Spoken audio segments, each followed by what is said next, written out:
여러분 안녕하십니까? 여러분 우리 맨큐의 경제학 챕터 33장 총수요와 총공급에 대해서 같이 공부하도록 하겠습니다. 자, 이쪽 파트는 우리 총수요와 총공급이 제일 중요한 파트 중에 하나거든요. 그래서 거시경제학에서 가장 기본적인 분석 툴인데 먼저 이걸 가지고 뭘 얘기할지 여러 가지 경기 변동에 대한 얘기를 주로 하게 될 건데요. 자, 우리 책 보시면서 정리할게요. 자, 우선 첫 번째 줄에 경제 활동의 수준은 매년 변한다 이렇게 나와 있습니다. 그쵸? 매년 변하는 상황이 되는 것이죠. 대부분의 경우에는 어떤 한 해의 재화나 서비스가 그전에 비해서 증가합니다. 좀 성장하는 추이를 이렇게 보이긴 해요. 그래서 우리가 이제 그래프를 살짝 그린다라고 하면 수평축에 이제 시간을 둡니다. 여기다가 시간을 이렇게 두게 되고 전체적으로 거기 나와 있는 것처럼 시간이 흐를수록 이렇게 동태적으로 보게 되는 겁니다. 경제활동 인구가 증가하고 이제 노동이 증가하는 거와 경제활동에 참여하는 인구가 점차 증가하게 되고요. 또 더 나가서 자본이 축적됩니다.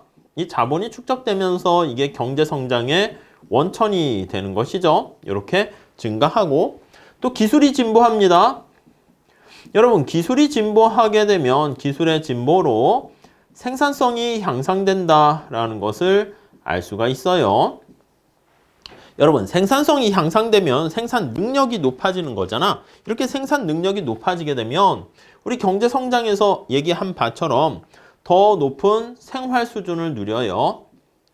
말 그대로 생활 수준은 향상된다. 이렇게 보시면 되겠습니다.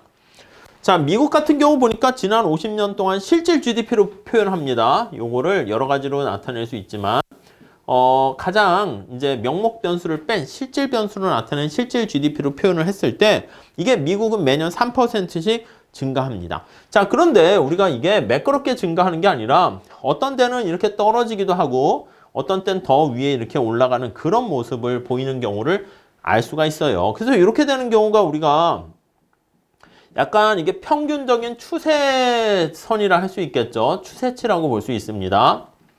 이게 추세선인데 요거보다 좀 이렇게 밑에 내려가게 되는 경우가 경기 침체 상황이라고 보시면 돼요. 리세션이니까 이게 뒤로 가버리는 거잖아요. 그래서 실제 소득이 감소하면서 실업이 증가하는 시기예요. 자, 이때 경제가 성장하지 않고 위축되는 거야. 이게 침체되는 구간이다. 이렇게 보시면 되겠죠. 자, 기업이 거기 보시면 만들어낸 재화나 서비스를 다 판매할 수 없어. 그러니까 이때는 기업이 물건을 생산했거든. 근데 생산했는데 이 판매가 다 안 되는 거야.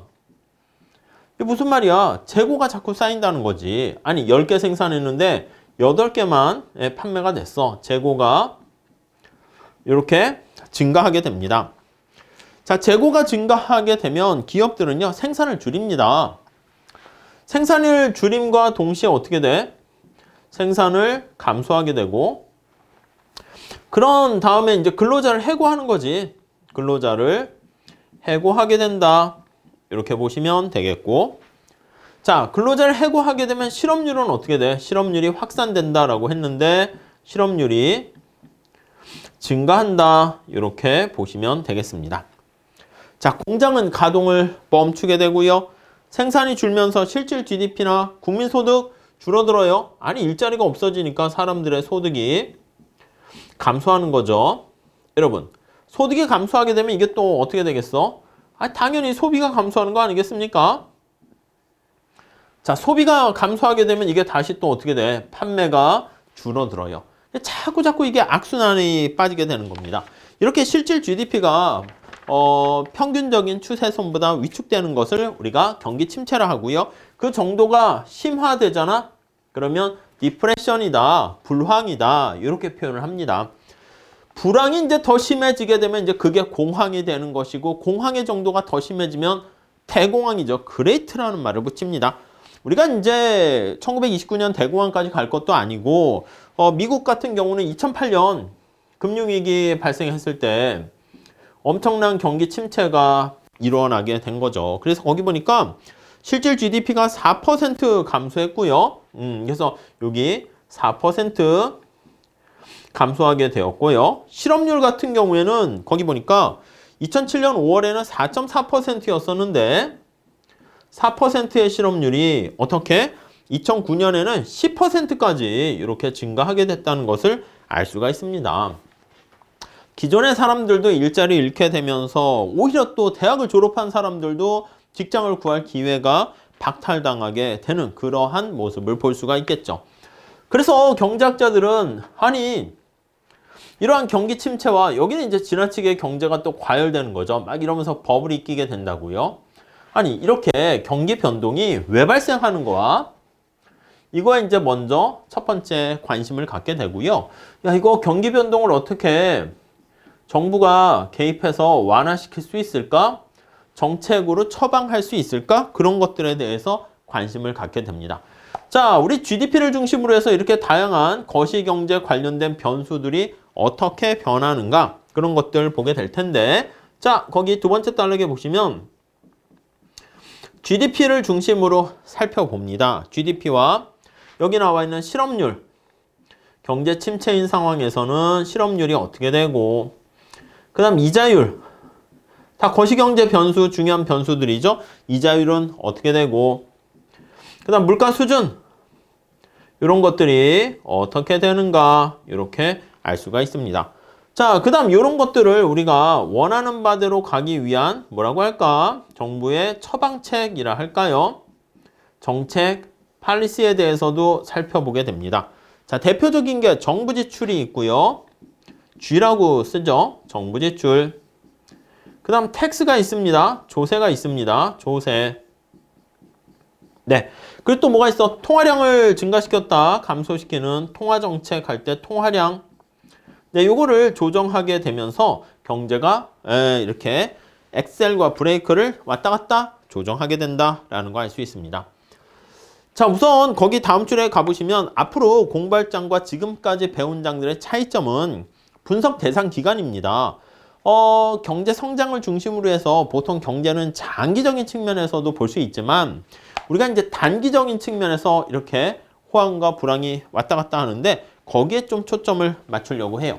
뭐 장기에 대해서는 많은 경제학자들에게도 합의를 보고 있어요. 근데 단기적인 측면에서 봤을 때는 아직 경제학자들이 여러 가지 논쟁을 벌이고 있고요. 크게 정부가 개입할 필요가 있다, 개입할 필요가 없다, 이렇게 고전학파랑 케인즈학파로 나눠서 보시면 되겠습니다.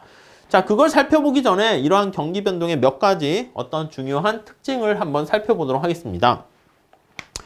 첫 번째는요, 우리 경제 활동의 변동을 경기 순환 이렇게 표현합니다. 비즈니스 사이클 이렇게 표현하게 되는데 이 비즈니스 사이클이요, 불규칙적이고 예측하기가 어렵습니다. 이거를 뭐 예측하기 쉽다라고 하려면 그럼 뭐 미래에서 온 사람이나 예측할 수 있겠죠. 그렇기 때문에 이게 예측할 수가 없어요. 불규칙적입니다. 그리고 대부분의 거시경제 관련된 수량 변수들은 함께 움직입니다. 코무브먼트 한다 이렇게 얘기합니다. 네, 그래서 공행한다 이렇게 보시면 되겠고요. 그 다음에 생산이 감소하게 되면 생산과 관련된 게 고용이잖아요. 그러니까 실업은 증가한다라는 것을 알 수가 있습니다.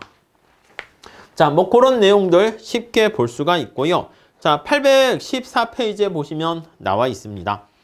자, 그래서 거기 보니까 이렇게 미국 같은 경우도 보면 이게 실질 GDP로 표현을 했는데 이렇게 음영 처리된 부분이 있잖아요. 이게 침체기에 보통 이렇게 음영 처리를 해놓습니다. 그러니까 약간 침체라는 것은 사실은 이게 지금 상황에서는 경기 침체인지 정확히 판단하기 뭐해요. 지나고 난 다음 보니까 그때가 경기 침체였었더라. 주로 이제 그렇게 판단하죠. 침체기보다는 이제 호황기가 조금 더 크다, 이렇게 더 길다 이렇게 보시면 되겠고요. 이렇게 2008년 금융위기라든가 2000년 초반 닷컴 버블이 깨질 때라든가 뭐 우리나라 금융위기 있었지만 미국도 거의 한 10년에 한 번씩 이렇게 위기 상황이 오는 것 같기도 합니다. 네, 그 정도 한번 체크해 보시면 되겠고요. 자, 그 다음에 이것도 마찬가지야. 투자와 관련해서 이게 이제 여기 나와 있는 것처럼 투자가 쫙 증가하다가 경기 침체기에는 이렇게 투자가 떨어지는 거, 위축되는 것을 우리가 확인할 수가 있겠습니다. 오케이? 자, 그래서 우리가 여러 가지 변수 중에서 실질 GDP를 가장 기본으로 해서 표현하게 되는 거. 자, 실업률 한번 볼게요. 실업률. 뭐 2008년 금융위기 때 보면 실업률이 이렇게 치솟는 거 알 수 있습니다. 그래서 실업률이라는 것은 어떻게 보면은 경제 상황과 반대로 작동된다라는 거 알 수가 있겠습니다. 뭐 그 정도 한번 보시면 되겠습니다. 자, 우리나라에 대한 얘기도 거기 나와 있는데요. 이렇게 우리나라는 여기 나와 있는 것처럼 IMF 겪게 되는 96년 요때 위축되고, 그 다음에 미국이 경기 침체되었을 때 2008년 이때도 우리나라도 경기 침체를 좀 겪게 되었고, 그렇지만 전반적으로 계속 이렇게 성장하는 추세를 우리가 확인할 수 있겠습니다. 오케이? 자, 그 다음에 여기 나와 있는 총 투자 같은 경우도 보면 여기 어떻게 돼요? IMF 96년 이때, 그리고 2008년 금융위기 때 이렇게 투자도 위축되는 것을 우리가 확인할 수 있겠습니다. 자, 뭐 그 정도 한번 보시면 될 것 같고, 자, 우리 815페이지에 간단한 퀴즈를 한번 풀어보도록 하겠습니다. 자, 1번 한번 볼까요? 퀴즈 1번. 경기 침체기에 들어가게 되면 실질 GDP는 어떻게 됩니까? 감소하는 거지. 경제가 침체된다라고 하면, 그러면 이렇게 되는 상황에서 국민소득 GDP는, 실질 GDP는 이렇게 줄어들게 되는 거 알 수가 있고, 실업률은 어떻게 됩니까? 실업률은 증가하게 되는 거 우리가 알 수가 있겠습니다. 오케이? 다음 두 번째. 경기 침체는 얼마나 자주 발생하는가? 알 수 없어요. 답은 불규칙적이 답이 되는 겁니다. 아까 한 10년 이랬잖아요. 아니, 그냥 대충 봤을 때 뭐 그렇단 얘기지. 우리가 경기 침체 관련한 이 변동도 긴 어떤 변동, 중기 변동, 단기 변동 이렇게 나눌 수가 있습니다. 자, 이 정도 보시고요. 우리가 단기 경기 변동에 대한 몇 가지 설명 다음 시간에 같이 이어서 하도록 하겠습니다. 감사합니다.